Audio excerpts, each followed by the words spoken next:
हाँ जी, पहला कुरिन्थियों 7 की 32 वचन, फर्स्ट कुरिन्थियों 7 का 32 वचन हम देख रहे हैं। उसके बाद मैं आपको बोलता रहूँगा, आप उसी तरीके से आप वचनों को निकालोगे।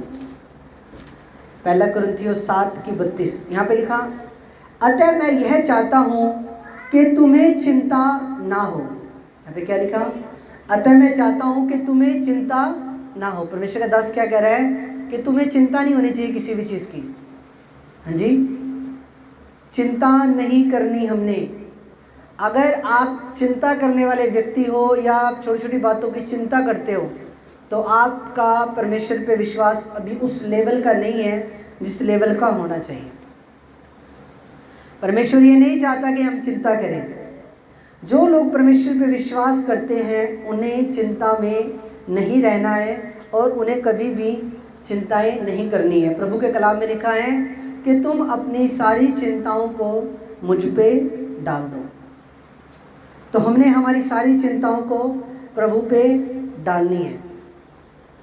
भजन संहिता 55 की 22 में लिखा, अपना बोझ यहोवा पे डाल दे, वह तुझे संभालेगा और वह धर्मी को कभी भी टलने ना देगा। भजन संहिता 55 की 22 में लिखा, अपना बोझ यहोवा पर डाल दे, वह तुझे संभालेगा, वह धर्मी को कभी भी टलने ना देगा।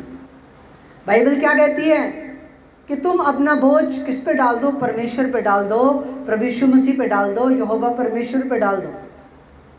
हम अपने बोझ को अपनी ताकत से नहीं उठा सकते, प्रभु ये बात जानता है। हम अपनी चिंताओं को खुद नहीं उठा सकते, प्रभु ये भी बात जानता है। प्रभु सबको जानने वाला वो परमेश्वर है, उसको सब पता है। तो हमें अपनी चिंताओं को परमेश्वर पे डालना है, अपने बोझ को परमेश्वर पे डालना है, उसे तुम्हारी फिक्र है। हालेलुया। वो तुम्हें शांति देने वाला परमेश्वर है, वो तुम्हारे बोझ को उठाने वाला जीवित खुदा है। तो हमें अपना बोझ, अपनी चिंताएं, अपनी फैमिली का बोझ किस पे डालना है? परमेश्वर पे डालना है। प्रभु ये बात जानते थे कि आने वाले टाइम में मेरे बेटे और मेरी बेटियों को पवित्र आत्मा की ज़रूरत पड़ेगी। इसीलिए तो परमेश्वर ने स्वर्ग से अपने पवित्र आत्मा को आपकी और मेरी मदद के लिए भेजा। प्रभु ये भी जानते हैं कि हम अपनी चिंताओं को, अपने बोझ को नहीं उठा सकते। इसीलिए प्रभु कहता है कि तुम अपनी सारी चिंताएं, अपना सारा बोझ तुम मेरे ऊपर डाल दो।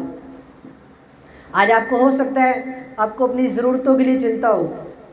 आज आपको हो सकता है कि घर में कोई सामान लाना हो, उसकी चिंता हो। आज आपको हो सकता है अपने बेटे बेटियों की चिंता हो। आज आपको हो सकता है अपने परिवार की चिंता हो। पर नहीं, आपको अपनी स्तुति, अपनी विनतियों को धन्यवाद के साथ परमेश्वर के चरणों में रखना है। चाहे मैटर कोई भी है। मैं पिछले संडे बता रहा था, सफल होने का एक ही सीक्रेट है, वो है प्रेयर, प्रेयर और सिर्फ प्रेयर। जब इंसान अपने घुटनों पे आ जाता है उस टाइम वो दुनिया का सबसे ज़्यादा शक्तिशाली इंसान होता है। आपको पता है, जिस टाइम आप प्रेयर में होते हो, आप घुटनों पे होते हो, आप दुनिया के सबसे पावरफुल, सबसे ज़्यादा स्ट्रॉन्ग व्यक्ति आप उस टाइम होते हो जब आप अपने घुटनों पे होते हो और खुदा बाप के सामने होते हो। आप दुनिया के सुपरस्टार्स को मत देखो, आपके पास जीसस है, आप सुपरस्टार हो यीशु मसीह के नाम में। जिन लोगों के पास जीसस नहीं, उन लोगों की लाइफ को चेक करके देखो। पैसा है, शोहरत है, नाम है, सब कुछ है, फिर भी लोग मर रहे हैं। फिर भी लोग नींद की गोलियां खा खा के सो रहे हैं, उनको रात को नींदें नहीं आती हैं। आपके पास जीसस है, आपके पास दुनिया की सबसे बड़ी दौलत है यीशु मसीह के नाम में। हालेलुया। क्योंकि जीसस जब जब जिसकी ज़िंदगी में आया है उसकी ज़िंदगी को बदल के रख दिया यीशु मसीह के नाम में। वो ज़िंदगियों को बदलने वाला परमेश्वर है, वो लाइफ चेंज करने वाला परमेश्वर है, वो जीवन को बदलने वाला। वो बाहर से चेंज नहीं करता, वो अंदर से चेंज करने की ताकत रखने वाला वो परमेश्वर है। वो अंदर से, वो सबसे ज़्यादा काम जो करता है आपके दिल पे करता है, आपके हार्ट पे करता है। क्योंकि प्रभु को पता है कि मेरे को इसके अंदर से वो चीज़ें निकालनी पड़ेंगी, वो बुरी चीज़ें निकालनी पड़ेगी, वो बुरी आदत निकालनी पड़ेगी, हर वो बुरी संगति निकालनी पड़ेगी, हर वो चीज़ मुझे इसकी लाइफ से निकालनी पड़ेगी। तभी ये सिद्धताई में बढ़ पाएगा, तभी ये अनॉइंटिंग में बढ़ पाएगा, तभी ये मसीह के अंदर बढ़ पाएगा। हालेलुया। अपनी बीमारियों पे दृष्टि मत रखो, अपने जो काम तुम्हारे अभी तक नहीं हुए उन पे भी दृष्टि मत करो। तुम्हारा फोकस जीसस है और तुम जीसस पे ही अपने फोकस को बनाए रखो और प्रथम स्थान अपने जीसस के लिए दो हमेशा। फिर जब वो आपकी लाइफ के अंदर बड़े बड़े कामों को करेगा, फिर दुनिया आपको सैल्यूट मारेगी यीशु मसीह के नाम में। आपको उसके धर्म और राज्य की खोज करनी है, बाकी सब वस्तुएं आपको उसके आपके पीछे बढ़कर आपको मिलती हैं। ये खुदा के कलाम में लिखा हुआ है। चाहे उसमें आपका करियर है, चाहे उसमें आपका घर है, चाहे उसमें आपका प्लॉट है, चाहे कुछ भी है, जब आप उसके धर्म और राज्य की खोज करोगे तो सब वस्तुएं आपको मिलेगी और आपके पीछे पड़कर बाय फोर्सफुली, बाइबल में, पुरानी बाइबल में ये लिखा है, बाय फोर्सफुली तुम्हें मिलेगी। हालेलुया। तो वो चीज़ें तुम्हें तुम्हारे पीछे पड़ के मिलती हैं जब तुम जीसस को प्रथम स्थान अपनी ज़िंदगी में देते हो, और जब जीवन में पहला स्थान आप खुदावन को देते हो, तब वो चीज़ें आपको आपके पीछे पड़कर मिलती हैं यीशु मसीह के नाम में। हालेलुया। आपको अपना बोझ किस पे डालना है? परमेश्वर पे। कोई भी व्यक्ति ये ना समझे कि मैं तो कल ही उठा लूँगा जी बोझ मेरे लिए कोई बड़ी तो बात थोड़ी है, मैं तो उठा लूँगा, मेरा बोझ कल उठा लूँगा, मुझे जीसस की ज़रूरत नहीं। एक बिजनेसमैन का जब बिजनेस छोटा होता है तो वो बहुत प्रभु की महिमा करता है, बहुत प्रभु के सामने तीन बार जाता है, प्रभु के सामने घुटने लगाता है, प्रभु को धन्यवाद करता है। पर जैसे जैसे उसका बिजनेस प्रभु फलवंत करता जाता है, उसकी धन्यवाद की प्रार्थनाएं कम होती चली जाती हैं और यही वो व्यक्ति मार खाता है। प्रभु आपको कितनी मर्जी ऊंचाइयों पे क्यों ना ले जाए, कितना मर्जी बड़ा पद क्यों ना दे दे, हमें हमेशा प्रभु के सामने झुकना है, हमेशा प्रभु के सामने घुटने टेकने हैं और एक बात हमेशा बोलनी है कि प्रभु मैं आज जो भी हूँ, जिस भी स्टेटस पे हूँ, वो मैं मेरी खुद की ताकत से नहीं हूँ, मैं तेरे अनुग्रह के द्वारा हूँ और तेरी दया के द्वारा हूँ और तेरी बड़ी कृपा के द्वारा हूँ। जो यंग लोग मुझे सुन रहे हैं, आप ध्यान से समझो उस चीज़ को। कल को प्रभु आपको ब्लेस करेगा, पर हमेशा खुदा के सामने हम्बल बने रहना है। आप बढ़ते चले जाओगे, आप एक जगह पे स्टेबल नहीं होगे, आप बढ़ते चले जाओगे यीशु मसीह के नाम में। तो मान लो एक व्यक्ति ने कोई नई रेड़ी लगाई किसी चीज़ की, तो वो बड़ा धन्यवाद कर रहा है प्रभु का, तो वो बड़ा 3 टाइम प्रार्थना कर रहा है प्रभु के सामने जा जाके, तो वो बड़ा प्रभु के लिए टाइम दे रहा है, प्रभु हर चीज़ में धन्यवाद कर रहा है। पर उसका जब वो रेडी से दुकान पे आया, फिर उसकी प्रेयर कम हुई। जब दुकान से थोड़ी और बड़ी दुकान बनाई, तब बिल्कुल ही प्रेयर डाउन हो गई। फिर क्या होगा? शैतान एक दिन ऐसा काम कर जाएगा, उसका बिजनेस खत्म हो जाएगा। हालेलुया। प्रेयर हमेशा आपकी प्रायोरिटी रहे, प्रथम स्थान रहे, आपका जो पहला स्थान है वो प्रेयर का रहे हमेशा। हालेलुया। प्रेयर जब आपका पहला स्थान रहेगी तो आपकी लाइफ में सब कुछ स्मूथली चलेगा। जब प्रेयर पहला स्थान नहीं है तो लाइफ के अंदर प्रॉब्लम्स आएंगी, ऑब्स्टेकल आएंगे, मुश्किलें आएंगी, मुसीबतें आएंगी आपकी लाइफ में। तो प्रेयर पहला स्थान, अपना बोझ परमेश्वर पे डाल दो। आए आपके बच्चे आपके कहीं में नहीं, उस बोझ को अपने ऊपर मत लो, उस बोझ को परमेश्वर के सामने डाल दो। आज आपके घर में कोई नशा करता है, प्रभु के सामने प्रेयर करो, उस बोझ को प्रभु के सामने रखो, प्रभु के ऊपर रखो। कोई भी चीज़ है, आपके बच्चे पढ़ाई में बच्चे अच्छे नहीं, चिंता मत करो, प्रभु सब ठीक करेगा, उसके लिए डेली प्रेयर करनी शुरू करो, उसकी लाइफ चेंज हो जाएगी यीशु मसीह के नाम में। हालेलुया। कोई भी चीज़ है, हर चीज़ का मसला हल है किसके द्वारा? प्रेयर के द्वारा। पर जो व्यक्ति ये सोचे कि नहीं मेरे को यीशु मसीह की जरूरत नहीं है, अपा तो कल ही देख लेंगे जी सारा कुछ, हाँ जी, वो व्यक्ति लाइफ में कामयाब नहीं हो सकता। पर जो हमेशा हम्बल बन के रहेगा, प्रभु के हाथ के नीचे दीनता से दबा रहेगा और प्रभु की महिमा करेगा हर चीज़ के अंदर, वो ऐसे लोगों को मेरा खुदावन ऊंचाइयों पे बिठाता है। जैसे उसने दाऊद को ब्लेस किया, यूसुफ को ब्लेस किया, ऐसे वो लोगों को ऊंचा उठाता है यीशु मसीह के नाम में। हालेलुया। 2017 में मेरी सेवकाई शुरू हुई। 20 अप्रैल को मैंने पहली चर्च लगाई थी बड़ा गांव के अंदर। तब से लेकर 5 साल हो गए मिनिस्ट्री को शुरू हुए, 6 साल हो गए। मैं हमेशा प्रभु के हम सामने हम्बल बन के चला हूँ। हमेशा हम्बल बन के चलाऊँ, चाहे मेरे द्वारा कितना मर्जी बड़ा मिरेकल हुआ है, कैंसर हुआ है, कुछ भी हुआ है, ठीक हुआ है, कोई भी बीमारी ठीक हुई है, कोई चाहे 14-15 साल पुरानी दुष्ट आत्मा निकली है, जिन्न निकला है, कुछ भी निकला है, मैंने सदा उस चीज़ की महिमा प्रभु को दी है और खुद नहीं ली। और यही कारण था कि इतने कम समय में हमारा चर्च बन के रेडी हुआ, हमारी दूसरी ब्रांच शुरू हुई देवदास में। यह एक कारण था कि जिस टाइम आप बल्ले बल्ले खुद ले लेते हो, आप जिस टाइम आप महिमा खुद लेनी स्टार्ट कर देते हो, वो उस टाइम से आपका पतन स्टार्ट हो जाता है। हाँ जी, इसलिए मेक श्योर ध्यान रखना है, सबसे इम्पोर्टेंट चीज़ यही है। घर में कोई छोटी सी चीज़ भी लाओ, घुटने लगा के थैंक्स करो प्रभु का। हमारे घर में रूल है ये, अगर हमारे घर में सुई भी आएगी ना तो भी खुदा का थैंक्स होगा। ऐसे नहीं घुटनों पे आके थैंक्स होगा, हाथों को ऊपर उठा के थैंक्स होगा। तभी आप देखते हो हमारी चीज़ें लॉन्ग टाइम चलती हैं। हमने जो चीज़ ली है वो जल्दी से ख़राब नहीं होती। हमारी जो चीज़ें हैं हमें चेंज करनी पड़ती हैं, पर वो ख़राब नहीं होती जल्दी से। क्यों? क्योंकि खुदा की बरकत उस चीज़ पर ठहर जाती है। ये सीक्रेट बता रहा हूँ मैं आपको आज। चाहे कोई भी चीज़ है, चर्च के अंदर चाहे एक चम्मच भी क्यों नहीं आया, उस पर भी प्रेयर हुई है, वो भी उस पर भी बरकत की प्रार्थना हुई है। तभी आप देखते हो जल्दी से हमारी चीज़ें खराब नहीं होती कोई भी। Hallelujah, hallelujah. महिमा करनी प्रभु की, छोटी छोटी बातों में, बड़ी बड़ी बातों में कर सकते हैं, छोटी छोटी बातों में भी करनी है। प्रभु ने आपको 5 लाख की गड्डी दी, आप धन्यवाद करोगे, पूरा जोर शोर से करोगे। जब प्रभु ने आपको 100 रुपये का कोई चार्जर दिया, तब आप धन्यवाद करोगे। हाँ जी, प्रभु ने आपको 10 लाख का प्लॉट बना के दिया, तब आप धन्यवाद कर रहे हो, thank you Jesus, thank you Jesus कर रहे हो। जब प्रभु ने आपको 500 रुपये की शर्ट लेके दी है नहीं, तो तब आप क्या धन्यवाद कर रहे हो। ये छोटी छोटी चीज़ें हैं, ये छोटी छोटी चीज़ों से आप और ज़्यादा प्रभु के करीब आ सकते हो। आपका नेचर बन जाएगा धन्यवाद करना, आपका नेचर बन जाएगा प्रभु की महिमा करनी। हालेलुया। मैं आपको बता रहा हूँ, अगर हमारे घर में 10 रुपये की भी चीज़ आई है, उसके लिए भी प्रभु का धन्यवाद होता है। हालेलुया। आपकी ये हैबिट बन जाएगी, आपकी ये आदत बन जाएगी, जब आप छोटी छोटी बातों में भी खुदा की महिमा करोगे, खुदा का थैंक्स करोगे। आमीन।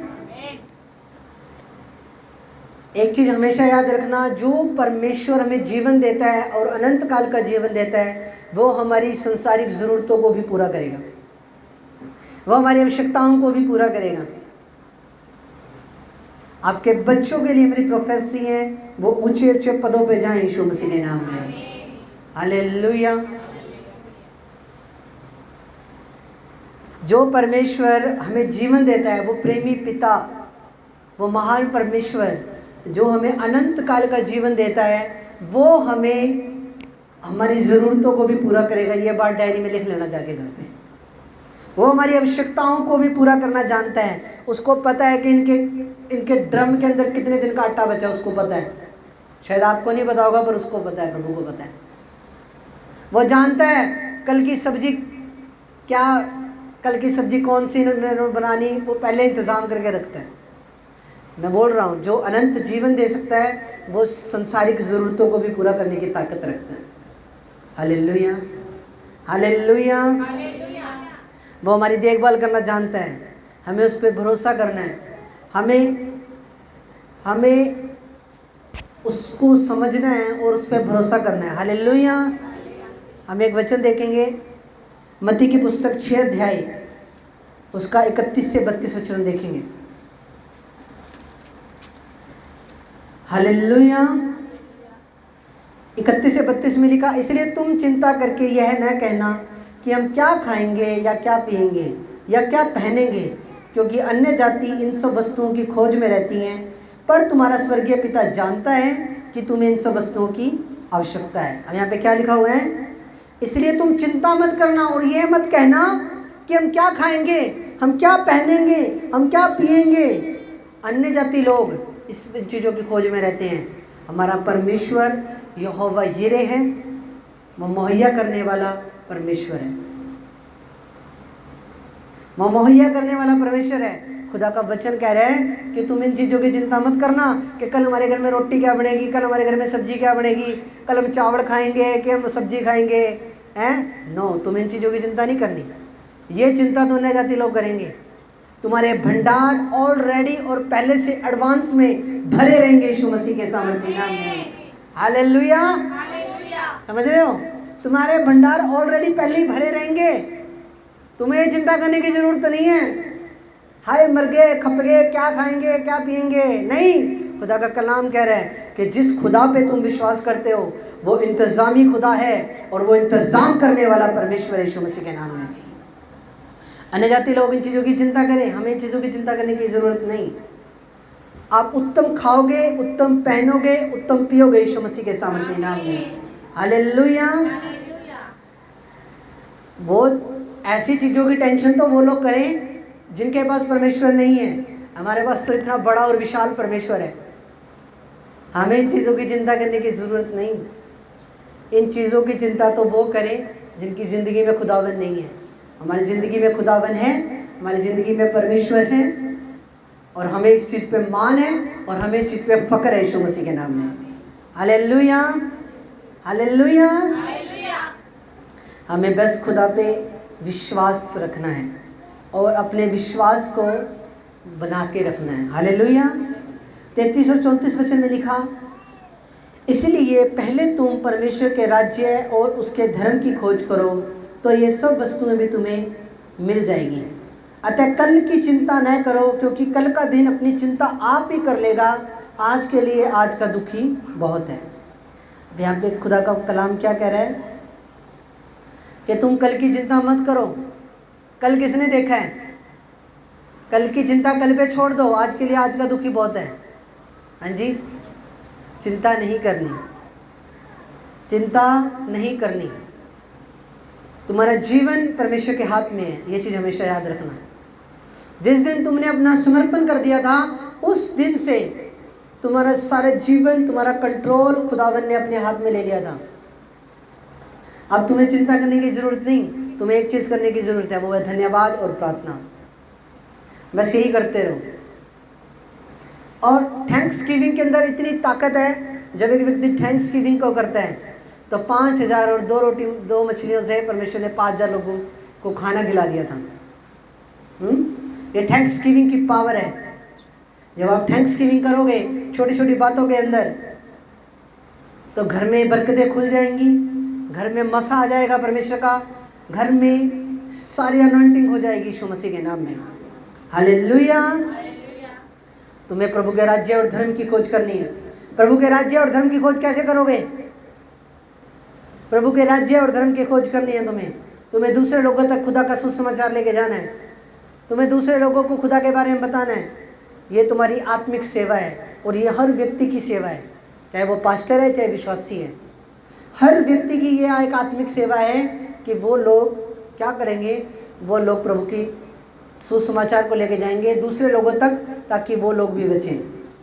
चाहे वो आपके रिश्तेदार हैं, चाहे आपका फ्रेंड सर्कल है, कोई भी है, आपको खुदावन के बारे में बताना है यीशु मसीह के नाम में। हालेलुया। तो वचन में क्या लिखा कि तुम परमेश्वर के धर्म और राज्य की खोज करो, यानी कि तुम जितने ज़्यादा स्पिरिचुअल बढ़ते जाओगे, आत्मा में बढ़ते जाओगे, उतने ज़्यादा तुम्हारे स्ट्रगल खत्म होंगे, उतनी ज़्यादा तुम्हारी लाइफ की प्रॉब्लम्स खत्म होंगी, उतनी ज़्यादा तुम ज़्यादा डिलीवर होगे जल्दी, और उतनी ज़्यादा ही तुम जल्दी उन चीज़ों से बाहर आओगे। हालेलुया। समझ रहे हो? जितना ज़्यादा तुम स्पिरिट में बढ़ोगे, आत्मा में बढ़ोगे, उतनी ही जल्दी तुम्हारे स्ट्रगल खत्म होंगे, उतनी ही जल्दी तुम्हारे संघर्ष खत्म होंगे, उतनी ही जल्दी तुम उन सब चीज़ों से बाहर आओगे यीशु मसीह के नाम में। हालेलुया। जब हम आत्मा में बढ़ते हैं, जब हम स्पिरिट में बढ़ते हैं, तो शरीर के काम हमारी ज़िंदगी से नाश हो जाते हैं। हाँ जी, दो चीज़ें हैं देखो, एक शरीर है, एक आत्मा है। जिस शरीर के ऊपर ज़्यादा फोकस है तो शरीर की लालसाएं बढ़ेंगी आपकी बॉडी के अंदर। जो आत्मा पे फोकस है तो आत्मिक चीज़ें आपकी ज़िंदगी में बढ़ेंगी। दो तरह का भोजन है, आत्मिक भोजन है और संसारिक भोजन है। हालेलुया। दो तरह का भोजन है, आत्मिक भी है और संसारिक भी है। आत्मिक भोजन क्या है? प्रार्थना, उपवास करना, बाइबल पढ़नी, ये क्या है? ये आत्मिक भोजन है। और संसारिक भोजन क्या है? संसारिक गानों पे डांस करना, हाँ जी, संसार के अंदर ज़्यादा इन्वॉल्व हो जाना, हाँ जी, संसारिक लोगों के साथ ज़्यादा रहना, हाँ जी, और अपने मन के अनुसार चलना, अपने शरीर के अनुसार चलना और अपनी बॉडी को काबू में ना रखना। ये क्या है? ये संसारिक काम है सारे। आपका शरीर आपकी आत्मा के बस में हो, ना कि आपकी आत्मा आपके शरीर में बस में हो। बाइबल क्या कहती है कि जो तुम्हारा शरीर है वो तुम्हारी आत्मा के बस में होना चाहिए। यहाँ पे उल्टा है, हमारी आत्मा हमारे शरीर के बस में, हम हमारे शरीर के अनुसार चलते हैं। पर बाइबल क्या कह रही है कि तू तेरी आत्मा के अनुसार चल। हाँ जी, एक गलती, छोटी सी गलती भी आपको नरक के अंदर पहुंचा सकती है। एक खुदा का वचन तोड़ा हुआ भी आपको नरक की आग में ले जा सकता है। इसलिए मैं कई बार एक एग्जांपल देता हूँ। अगर मैं एक बड़ी सारी टंकी में अगर मैं एक छोटा सा छेद भी कर दूँ तो क्या पानी उसमें रुकेगा? नहीं रुकेगा। उसी तरह जी एक आज्ञा भी तोड़ दी प्रभु की, एक वचन भी तोड़ दिया, तो हम कैसे स्वर्ग जाएंगे? कैसे हम खुद उस लेवल पे जाएंगे? कैसे हम आत्मा में बढ़ेंगे? हालेलुया। इसलिए सारे वचनों को फॉलो करना है यीशु मसीह के नाम में। हालेलुया। परमेश्वर को सदा अपने जीवन में प्रथम स्थान देना है और परमेश्वर पे भरोसा रखना है आपको। Hallelujah, hallelujah. चिंता नहीं करनी, अपना बोझ यहोवा पे डाल दो, वो तुझे संभाल लेगा। चाहे तुम्हारा बोझ किसी भी चीज़ का क्यों ना हो, चाहे वो दुष्ट आत्मा का हो, चाहे वो किसी भी चीज़ का क्यों ना हो, पर जब तुम तुम्हारे बोझ को, तुम्हारी चिंताओं को यहोवा पे डाल दो, तुम्हारे मन में जो भी बोझ है, तुम्हारे मन में जो भी चिंताएं हैं, उन्हें परमेश्वर को डाल दो। क्योंकि कहीं ना कहीं चिंताएं और ये बोझ, ये रुकावट लगाता है और आपके विश्वास को खोखला करता है। कहीं ना कहीं आपको एक ही बात बोलनी है दृढ़ विश्वास के साथ कि मेरा खुदा राइट टाइम पे मुझे देगा। मैं वेट करूंगा, खुदा के सामने रहूंगा, घुटनों पे रहूंगा और धन्यवाद करना और उसको बलिदान चढ़ाना धन्यवाद का कभी बंद नहीं करूंगा और वेट करूंगा मैं। मेरा खुदा मुझे देगा एक दिन यीशु मसीह के नाम में। हालेलुया। परमेश्वर को प्रथम स्थान देना है अपनी ज़िंदगी में। आज अभी चर्च के अंदर ही जब वचन के लिए प्रार्थना होगी, आप अपना सारा बोझ परमेश्वर पर डाल के जाओगे आज। चाहे वो नौकरियों के बोझ हो, चाहे वो प्लॉट का बोझ हो, चाहे किसी भी चीज़ का, आपकी आवश्यकता का बोझ हो, आपकी ज़रूरत का बोझ हो, कोई भी बोझ हो, वो बोझ आज आप चर्च में प्रभु के ऊपर डाल के जाओगे और आप बिल्कुल फ्री होके, हल्के होके आ जाओगे यीशु मसीह के नाम में। Hallelujah, hallelujah. तो हमें चिंता नहीं करनी। जब प्रभु बोल रहा है कि मैं तुम्हारी हर ज़रूरत को पूरा करूँगा, तुम इस चीज़ की चिंता मत करो कि क्या खाओगे, क्या पहनोगे, क्या पियोगे। जब प्रभु इतनी बड़ी बात बोल रहा है, इतनी बड़ी प्रतिज्ञा कर रहा है, इतना बड़ा आपसे वादा कर रहा है, तो हम क्यों चिंता करें? हम उत्तम पहनेंगे, उत्तम खाएंगे और उत्तम पिएंगे यीशु मसीह के सामर्थ्य नाम में। Hallelujah, hallelujah. तो प्रभु आप सबको बरकत दे इन वचनों के द्वारा। मेरा बिलीव है आज प्रभु ने आपको छुआ है, आपको हील किया है। तो आओ हम प्रार्थना करते हैं वचन के लिए, जो वचन आपने सुना। मेरे महान और जीवित अनुग्रहकारी दयालु पिता, प्रभु आज हमने सीखा कि सारा बोझ प्रभु तुझ पर डालना है। आज हमने सीखा कि प्रभु चिंता नहीं करनी। खुदावन आज तेरे बेटे बेटियों का सारा बोझ, सारी चिंताएं तो अपने ऊपर ले ले। इनके रुके हुए काम बने, तेरी ग्रेस इनके ऊपर आए, तेरा अनुग्रह, तेरा मसा इन पे कार्य करे पिता। जो वचन सुना सोगुना फलों को लेकर आए, वचन दिल रूपी पट्टियों पे लिखा जाए। कोई अंधकार की ताकत इन वचनों को चुरा ना पाए प्रभु। तेरा आत्मा छुए, डिलीवर करे पिता। रीजरा शरे जनमो ब्राना रे रे जखो ब्राना सा। प्रभु तेरा आत्मा छुए, ब्लेस करे। ये वचन के द्वारा बातचीत करो, इन्हें गाइड करो, इन्हें मोटिवेट करो पिता। आपका धन्यवाद करता हूँ प्रभु यीशु मसीह के नाम में दुआ मांगते हैं। आमीन, आमीन।